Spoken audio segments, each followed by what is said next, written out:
Abra sua Bíblia comigo, por gentileza. Não quero tomar muito tempo, quero ser bem sucinto, mas deixar aquilo que o Senhor colocou em meu coração. Livro de 2 Reis, no seu capítulo de número 3, do seu verso 16.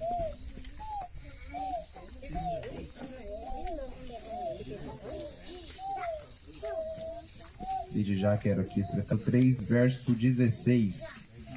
E ele disse: assim diz o Senhor, fazei este vale cheio de fossos, ou de poços, como diz algumas traduções. Porque assim diz o Senhor, vós não vereis vento, tampouco vereis chuva, mas aquele vale será cheio com água, para que possais beber, tanto vós, quanto o vosso gado e os vossos animais. Louvado seja o Senhor. Quando nós falamos desta palavra, no decorrer nós conseguiremos aqui, pela bondade de Deus, trazer alguma aplicação. Está tratando de um cenário pela qual 3 reis vai à guerra. E estes reis, eles vão no intuito de vencer.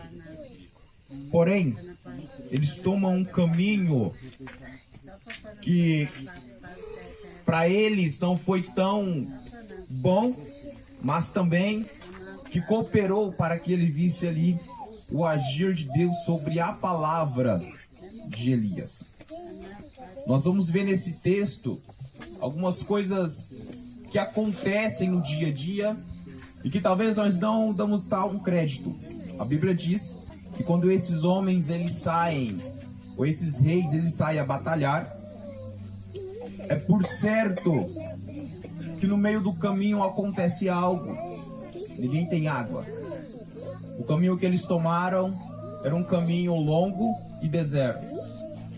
E o que acontece, não há água nem para eles, nem para os seus animais, e agora eles estão diante de uma dificuldade. Nós temos que entender que carregar a palavra do Senhor é uma grande importância. Ainda ontem eu estive ali ministrando e falei de algumas coisas que a palavra do Senhor vem fazendo e se cumprindo na vida de algumas pessoas, dos patriarcas, ao qual desde o início, ou até mesmo ali no Éden ainda, pelo capítulo 3, versículo 15, uma palavra foi profetizada, e esta palavra era acerca do nosso Senhor. Ela é desde o início sobre uma palavra. É importante reconhecermos que quem carrega a palavra, ele conhece a história. Eu citei também que o Salmo de número 78, ele vai tratar do passado, mas sobre a palavra. Ele tem 72 versículos, mas todo aquele salmo ele está findado, firmado na palavra do Senhor. E esse servo ele sabia, eu sei com quem está a palavra. Porque não é só os grandes que conhecem com quem está a palavra. É aqueles que servem, era um servo. Eu sei onde tem um profeta que pode liberar uma palavra. E Josafá sabia, Eliseu, então eu sei que com ele está a palavra. Porque alguns ainda se ocultam. Josafá talvez poderia dizer, onde está Eliseu? Mas ele não, diante do cenário, não pensou. Mas ainda tem servos que se preocupam em mostrar onde está a palavra. E a palavra estava com este homem, por nome de Eliseu. E a Bíblia vai prosseguir dizendo, assim o rei de Israel e Josafá e o rei de Edom desceram até ele. E Eliseu disse ao rei de Israel, o que tenho eu contigo? Vai-te aos profetas do teu pai e aos profetas da tua mãe. E o rei de Israel disse, não, porque o Senhor chamou esses 3 reis para juntos entregá-los às mãos de Moabe. Eliseu disse, vive o Senhor dos exércitos diante de quem ponho de pé. Se não fosse por respeito à presença de Josafá, o rei de Judá nem olharia na direção, tampouco me veriam. Por quê? Porque ele sabia de uma coisa, esses reis eram reis pagãos. pela qual se inclinavam diante de estátuas, ou até mesmo de coisas que não agradavam ao Senhor. Sendo assim, Eliseu, ele sabia que não era um digno, mas por aquele que conhecia com quem estava a palavra, ele disse: o milagre vai acontecer. Voltando-se a aplicar acerca do servo, aqueles que são pequenos são quem carrega algo do Senhor. Lembra-se, na multiplicação dos peixes, Jesus falou: não tem ninguém aqui, ou não tem nada aqui para que nós possamos comer? Ele disse: não, mas tem um servo, um jovem, um pequeno aqui, que ele tem 5 pães e 2 peixes. E Jesus disse: é o necessário.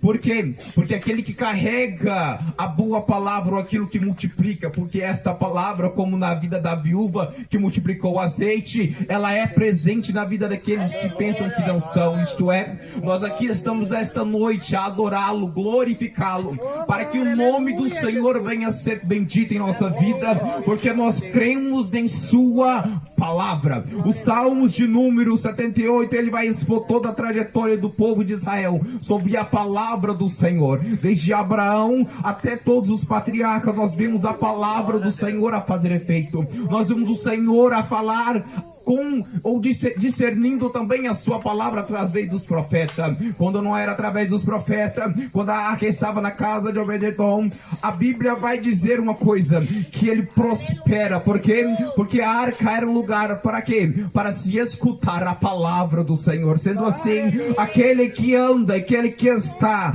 aquele que tem fundado as suas bases na palavra, com certeza o Senhor o alcançará com uma vitória. Eu não vim dizer que nós só teremos vitória, porque o povo de Israel, desde o Egito até os tempos de hoje, até mesmo nós ainda assim tropeçamos com nossos pés, mas a única coisa que foi capaz de nos sarar na cruz do Calvário foi a palavra pregada por Cristo. Ontem eu disse ali acerca de alguns salmos, isto é, do 22, do 23, do 24. O 22 eles põem Jesus na cruz, ou é um salmo que vai expor a Jesus como aquele que foi crucificado. O 23 vai expor Jesus como um pastor, mas o 24 ele vai expor Jesus como aquele Senhor e como aquele Senhor dos exércitos, isto é, aquele que tem tudo em tuas mãos e também a palavra, aquele que é como o Senhor da nossa vida, que nos transmite a palavra, e aquele que virá também como sobre os céus de glória para se cumprir a sua palavra. Com isso aqui esta noite eu deixo ao teu coração uma palavra. A palavra do Senhor, ela é capaz de fazer aquilo que nós não fazemos. A palavra do Senhor, desde o início até hoje, ela vem operando em nossos dias, ela vem operando em nosso meio, e ninguém pode mudar, porque ainda lá, quando nós pensamos que não tem ninguém, tem alguém com uma palavra em nossos corações. Glórias ao Cordeiro de Deus. O Senhor é presente aqui, não porque nós viemos, mas para se cumprir a tua palavra. Nós estamos aqui não porque nós somos bons, mas porque o Senhor cumpriu a tua palavra. Porque o Senhor, ele é um Deus que, mesmo sendo Deus, não deixou de cumprir a tua palavra. Porque Jesus, aquele ressurreto que morreu na cruz do Calvário, nós sabemos que se não fosse ele cumprir toda a palavra, nós não estaríamos aqui. O próprio Deus, ele cumpre a palavra e nos induz a cumprir esta palavra, a carregar esta palavra, porquanto toda honra e glória pertence ao Senhor.